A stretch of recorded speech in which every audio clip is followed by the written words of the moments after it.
Palembang rawan terjadi kemacetan, ternyata penyebab bukan hanya akibat jumlah kendaraan yang bertambah, melainkan dampak tingginya parkir liar di bahu jalan. Inilah hasil pemantauan Kapolrestabes Palembang, Kombes Pol Haryo Sugihartono, ketika menggelar rapat koordinasi dengan pemerintah kota Palembang di ruang Parameswara pada Selasa 23 April 2024.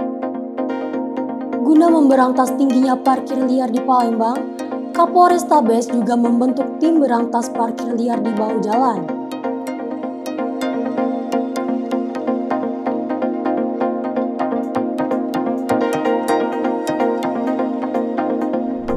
Termasuk pula parkir liar yang ada di kantor pelayanan publik, sekaligus Polrestabes akan menyelidiki siapa yang membackingi parkir ilegal tersebut.